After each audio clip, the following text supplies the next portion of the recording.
Economic outlook, GDP growth is slowing to about 1% for 2025, with the employment or unemployment rate going up, right? Because we lost some more jobs last month.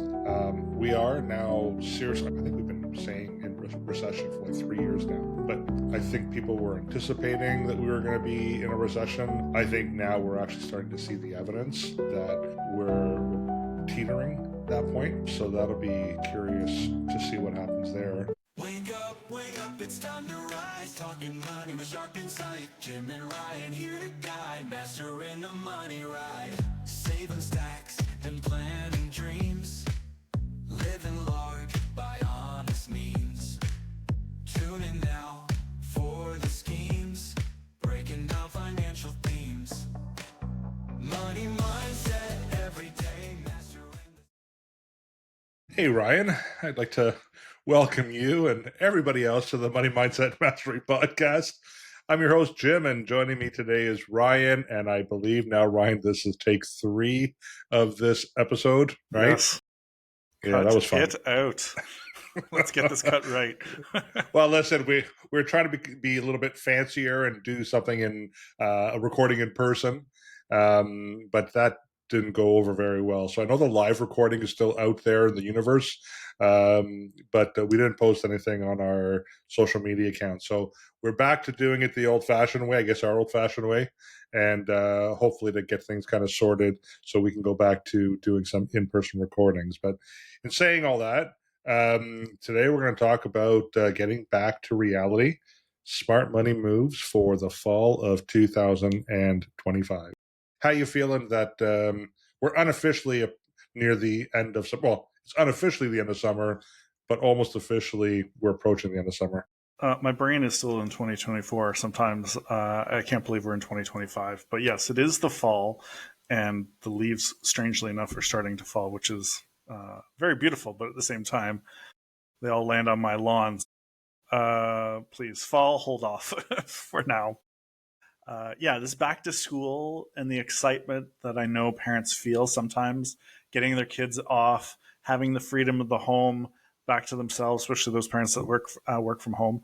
But at the same time, I'm sure they all miss those little rascals from time to time. You think so? Mine are no longer little, so it's a little bit different. So a couple of things we're going to talk about today, because typically what happens is in the summertime, everyone kind of gets out of routine because they're enjoying the weather, they're enjoying family time and barbecues and ice cream and all those wonderful things. And then September seems to be, we got to get back to routine again. And what are some of the things we need to think about until the end of the year? So we're going to go through some of those, give some people some advice, right?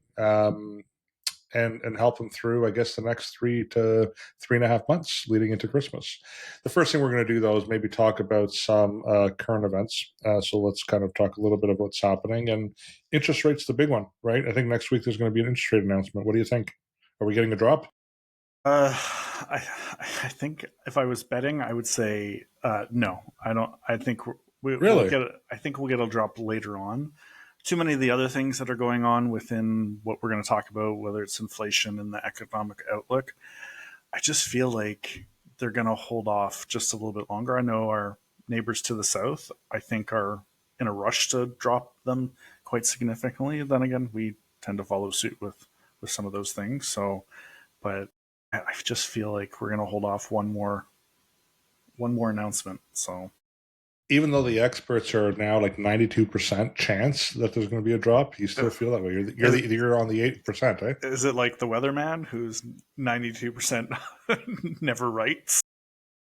Yeah, they're only right when they look out the window and they tell us what the weather's like. Yeah, exactly. So, alrighty. Well, that's a little pessimistic on your end. You're normally Mr. Positive. I know people would love it, but I think the outcome of having them drop and the way it reacts with interest rates and the markets and stuff like that, I don't know if we're quite ready for another drop. Again, it helps a lot of clients out. So, yeah. Yeah, especially for people who have a lot of revolving debt, like adjustable or variable rate mortgages and lines of credit. So, well, inflation. In July, inflation was 1.7. I believe inflation is going to be reported soon as well. The inflation is within the Bank of Canada's target, but it's the core inflation that's the issue right now, because it still seems to be at around that 3% mark. So I'm curious to see where things are at. Does it feel to you like things are getting less expensive, or does it feel as expensive as it was even a year ago?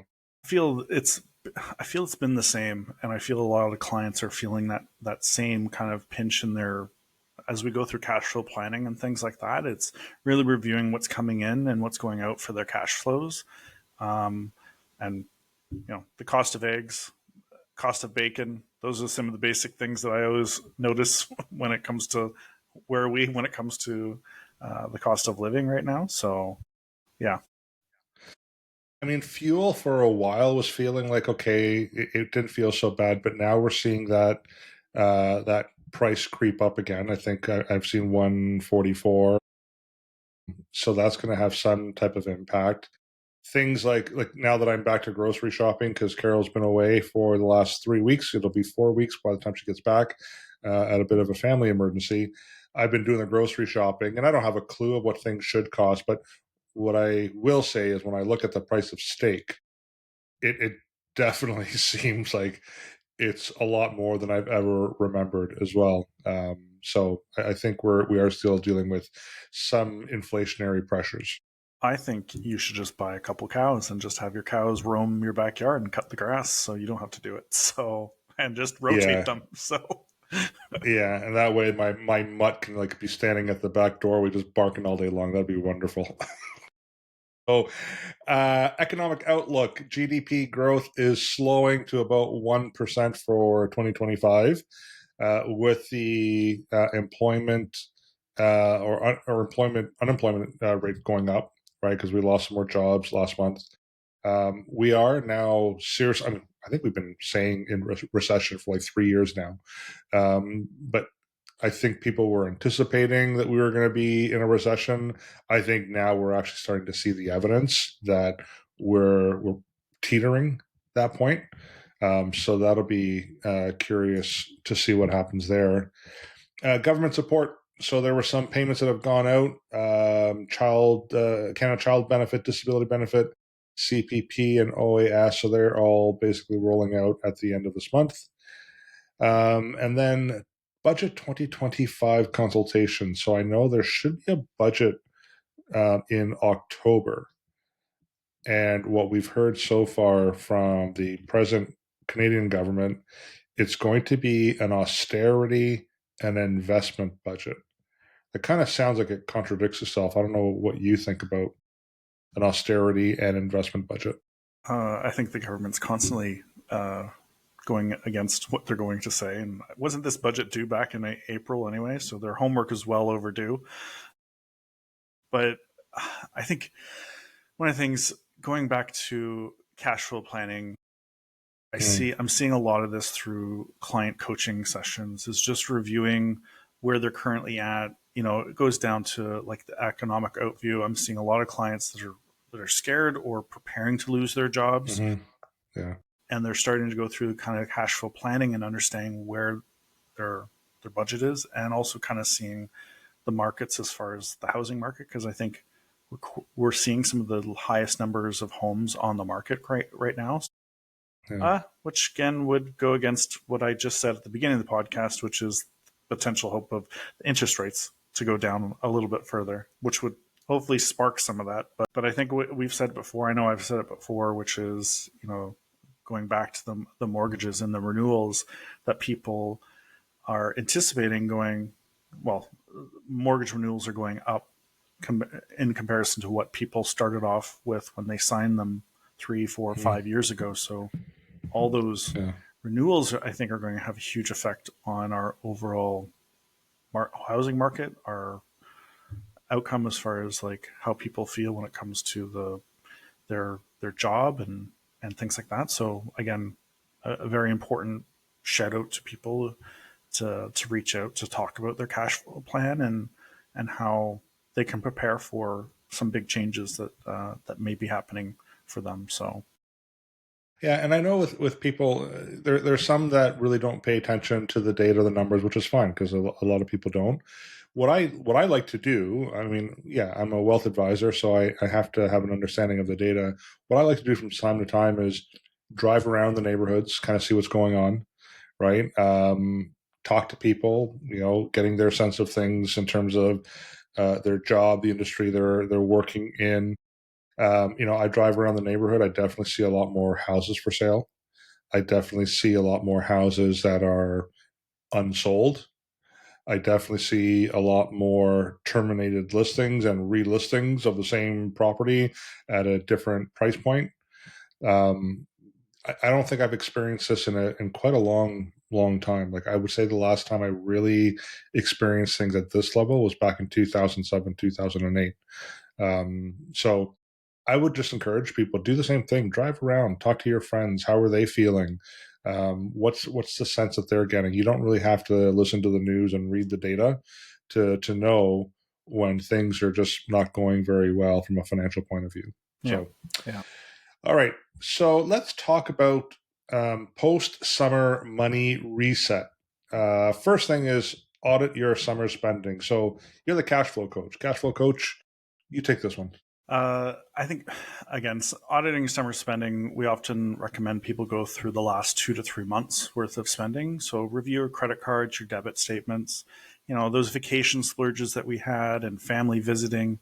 I think it's a great opportunity to have a great reset and find out where some of the costs are going and how you can prepare yourselves for next year's summer. Also, identifying any, I always say, as I've said in the past podcast, is 90 days is a great number to start looking at reoccurring subscriptions, making sure that you're able to potentially battle some of those mischarges, because 90 days is usually cut off for most credit card companies. Mm, And I saw a lot of people cutting out subscriptions like Netflix and things over the summer, and see how those unused memberships, or if they can continue to make sure that they move forward without having to use them to save, anywhere between 25 and however much money you spend on your television package. I know hockey is coming up and NFL season has kicked off, so that's always exciting. Um, but yeah, just checking for those unexpected fees or charges. Every small amount adds up, and the last couple coaching sessions, we've discovered a yeah, couple $100 a month over the course of a year can really add up. So, yeah, yeah. Well, I got to take a quick little break here because I'm seeing messages going back and forth about my son may have missed the bus. But anyways, I'm just going to keep monitoring this, and I might have to stop the recording. Um, going back to the summer spending, what I would say is my personal experience. I think my ice cream spend is going to be ending soon, and my hot chocolate spend is going to start again. So I kind of net out the same. My cash flow remains the same. Calories, unfortunately, different story. So, next thing, rebuild your emergency fund. How important is having an emergency fund, Ryan? I think it's probably one of the biggest important things as we learned through something that happened to the world a couple of years back, which I won't mention, but the importance of starting that emergency fund again. And some of the easiest tips and things that you can do is really start with small amounts, make it automatic. And those are the biggest wins that you could have that are very simple. And to be able to just set a goal for yourselves as far as a saving goal towards. So 3 to 6 months. Heck, if you can get up to a year, that'd be great too. And just celebrate it. Celebrate when you put that money aside and you're able to achieve those goals. Yeah, yeah. Um, Planning for seasonal expenses. So I think probably getting ready for school, going back to school. We're kind of past that right now, but some major costs that are coming up for people. Thanksgiving, right? Yep. That can be expensive. Yep. Halloween's another one, and what's the last one? Well, Christmas. Right, Christmas is a big one. So I mean, we encourage people that if you have a budget for some of those holidays, to start putting money aside on a monthly basis, weekly basis, if you can, Even creating like a holiday account, right? We use virtual bank accounts, and you can have multiple virtual bank accounts, and just kind of feed those accounts so that way when it is time, even if you surpass your budget slightly, the bulk of the expense is covered because you've set that money aside. It's less painful doing Yeah. it that way. Yeah. Um, I, Leveraging government benefit. Oh, go well, ahead. I was just going to add again, looking for early bird sales, talking with family members and setting expectations early about what the spending is going to be like during Thanksgiving holiday season. Looking for discounts. I started my holiday shopping because, of course, anybody who's walked into a Costco knows that apparently Christmas is already here. So, Yeah. and one of the big ones that I often mention is, any needs or wants that family members have right now. We have this instant gratification, this want to need to give it right away, but this is a great opportunity to kind of, especially if they're on sale, to buy them and hold them back, allowing yourself a little bit more for the holiday season or gift giving time. So, Yeah. Let me just see here. So leverage government benefits. So Canada Child benefits September 19th, I believe, and the CPP and OAS usually that's the 25th of each month. Now, people use the CPP and OAS to actually subsidize their income. But Canada Child tax benefit, even some of the refunds that happened earlier this year. I know my daughter, she received some nice refunds and perfect time or timing because she needed new tires for her car. So she used the benefits from the government to do that. Um, so yeah, those are some of the things. Smart moves for September to December. So let's talk about debt strategy. With the rates steady at 2.75, so that's the Bank of Canada rate right now. Paying down high interest credit cards before year end. So we are seeing credit card balances, significant credit card balances, and they're up at what, 22, 24, 25%. yeah, usually 18 to 25%, depending on the card, plus whatever potential fee that they occur, because some people have certain travel cards. So it's all things to be aware of. So, Yeah. So if you have a line of credit with room, a little bit of availability, even if you just move some of that credit card balance over to the line of credit and save yourself, it'll lower your minimum payment and it'll also lower your interest costs. So that's something to consider. Investing check-in. Market volatility is likely due to trade tensions. Although we're reaching like record highs right now, right?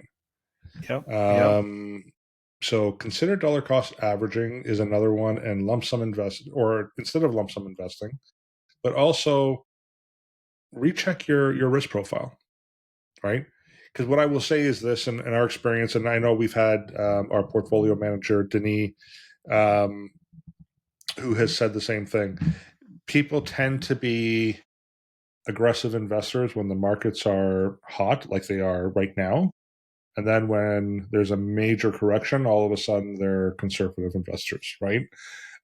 So I think if you don't really know what type of investor you are, getting that check in on the your risk profile, quarterly basis, a couple times a year, something you should consider doing. Tax planning. We know a lot of people who like to contribute into their RSPs and their TFSAs, and they tend to do it January, February, right after they've spent a lot of money on the holidays, right? What's a good strategy to avoid those lump sums? And what's a good investment strategy long term when it comes to contributing to RSPs and TFSAs? You said it before, which is making regular payments to these things. That way, it's Yeah, not a lump sum. Dollar cost yeah, averaging always works out in the end. Just making sure that you're balancing between other things that are available to you, TFSAs for those that have FHSA, first time home buyer savings accounts. yeah, Still getting used to that, and I think other things that people aren't aware of, RESPs and RDSPs, registered disability savings plans, which is something I feel like isn't talked about enough. And I've noticed a couple calls coming up over the next little bit that will be tackling a lot of more of the information that people need to know about them, because some people are able to qualify them, and they don't realize they're able to take advantage of programs like that. So, Mm. yeah. Yeah, and I mean, in terms of the right now, the banks are primarily offering those accounts, from what we know. Not too many investment firms, but we're starting to find a couple of niche investment firms that are coming out with the offering. So we're probably going to do an episode on the RDSPs at a later date as well, just to share some of the information and details on that. Holiday savings hack. So using a sinking fund approach, kind of like what we talked about, right? Is, for example, if your budget is $1,000 for your holiday spend, and you have 10 weeks in order um, to get to the point where you're going to use that money, $100 a week times 10 weeks, that's $1,000. It's easier to kind of set that money aside on a weekly basis than all of a sudden trying to come up with it last minute, right? Yeah. I think a big savings hack is what we mentioned before. And again, going back to our podcast about a year ago, just over a year ago, which is really having an honest conversation with your family about what Mm-hmm. the needs are and what the wants are going into the holiday season, and supporting each other when it comes to those sales and the cyber weeks and the Black Fridays, and what some family members have already in their house, their ability to share, whether it's clothes, shoes, things Mm-hmm. like that. That way you don't have to buy certain things. So Yeah. uh, again, great opportunity to start reaching out to some of those things. So Well, a couple of things that my family has done is around Christmas time, for example, because we have about, when we get together now, we're like 21, 22 family members between the siblings with the nieces and the nephews, and then the boyfriends and the girlfriends. So the family's grown, which is fantastic, but it becomes very costly. And some people can support it financially, and some people can't. So what we decided to do a few years ago was, once a niece or nephew reached the age of 18, like that was their when they joined the Secret Santa Club, right? So I have my younger brother and sister with their spouses. So we started a little Secret Santa club between the six of us. And then when the first nephew reached the age of 18, we're like, okay, well, no more Christmas gifts from everybody to the 18-year-old. But now then he joined the Secret Santa Club, right? So we've actually had a lot more nieces and nephews reach 18, because and they've joined the club, and overall it is less expensive for everyone, right? Because again, you're only paying for the one gift in the Secret Santa Club, as opposed to all the various nieces and nephews and boyfriends and girlfriends and whatever else. So that's one thing that we did. Secondly, what we also do too is, who's ever hosting Christmas, usually they cover some of the main dishes, like if it's turkey or the meats and the drinks, whatever else, and then everyone else kind of pitches in, almost like a potluck, right? So that's very helpful. And then finally, Carol and I mentioned this a few times.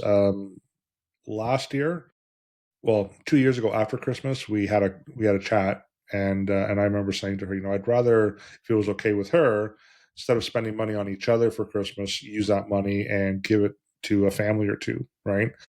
And she was like totally on board with that. She's like, yeah, that's a great idea. So that's what we started doing, is the money that we've budgeted for each other for Christmas, we just give it to we just donate it to a family that's in need, right? Because it's for the kids, like we still buy for our kids who are older, but holidays, and they're for the kids and for families, and that's a lot of stress for some families, trying to figure out how they're going to come up and buy their child even a $10 toy. For some people, it's like really expensive, and what can you find for $10 anyway nowadays, right? And then finally, while we're on this topic, don't forget seniors. That's another place that we donate. And I actually might want to consider doing some kind of drive on behalf of TVH Financial, to raise awareness. But there are a lot of seniors right now in assisted living locations, retirement residences, that don't really have family or friends to come visit over Christmas. They don't get any gifts, right? So we actually put together, Carol and I, she does most of it. Um, we put care packages, and there's a group down the street from us that will take them and actually distribute them to the elderly. So that's something to consider as well, if you're able to, right? All right, money or the mindset. I can't speak today. Mindset shift. Mindset shift. So maybe because I'm still in vacation mode, because it says vacation mode to growth mode, right? So set one financial goal for the next 90 days. An example is if you want to save $500, over the next 90 days, or $1,000, whatever that number is, set that goal and take the steps to try to achieve that goal. You'll feel good about it, like when you do meet that goal, right? Another one, for example, Ryan, would be Well, one pay off a credit card. Yeah, yeah. Pay off credit card. You're Save. you're mesmerized by Yes. my sound and my Yeah. eyes. It was All right, just pay a off a short credit few card. days ago. We were sitting across the room from each other. It's still a wow Yeah, factor. yeah. So, but yeah, obviously, All right. yeah, paying off credit card is an important part as we go into the Q4. I would say, we're going to talk about accountability tips too. Being able to share your goal with friends, family, things like that. It's a big one, which is like a year-end financial check-in, and I would say make this your year-end financial check-in. No better way to go through probably the hardest time of the year, kind of that last 3 or 4 months of the year with all the spending, is to do a financial check-in with your advisor. If you don't have an advisor, reach out to us. If you do have an advisor and hasn't reached out to you, reach out to us.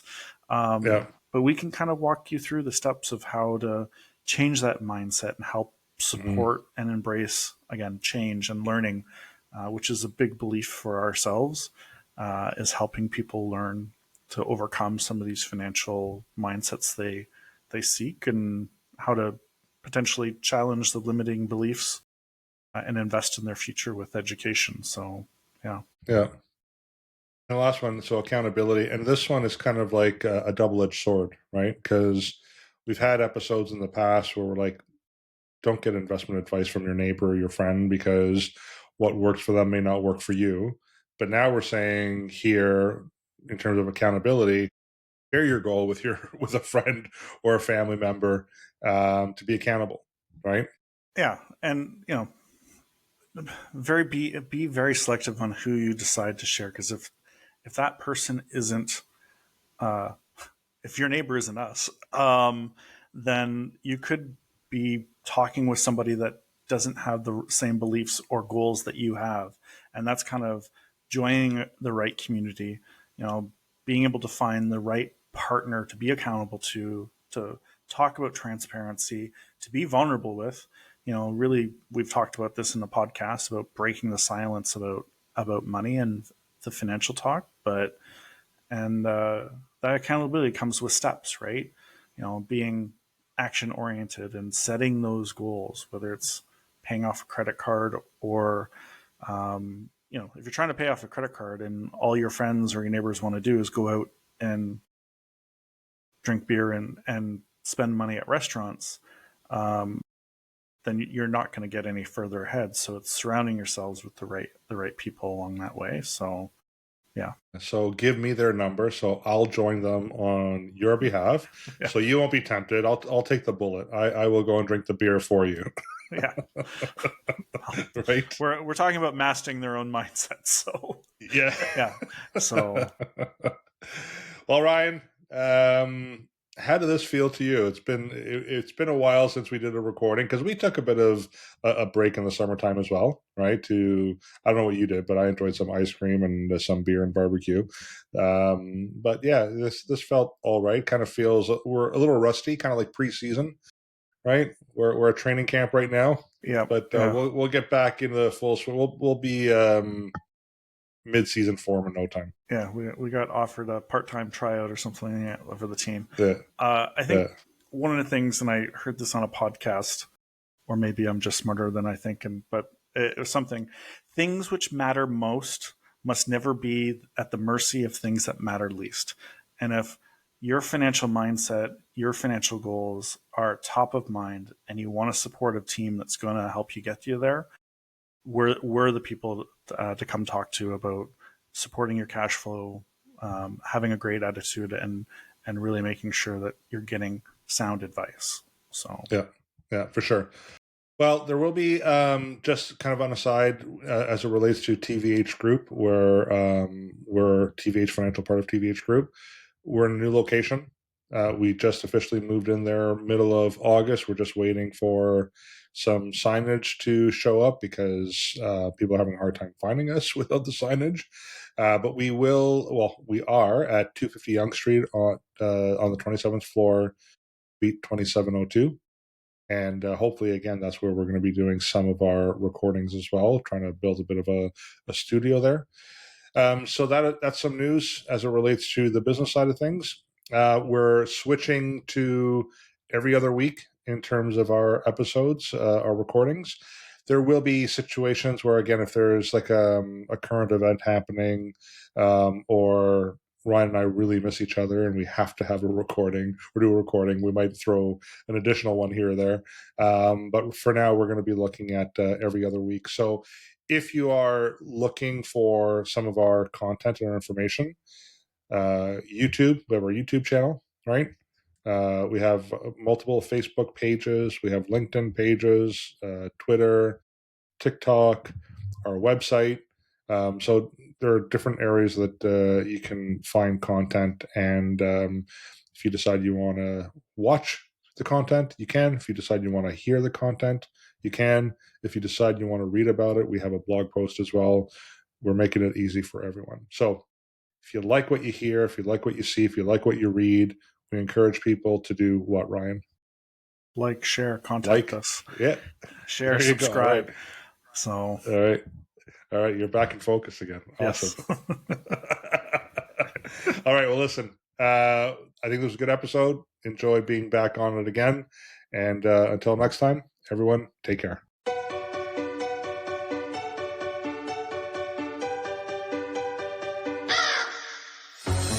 Why is it me? Why am I a guy? I still buy low, you still sell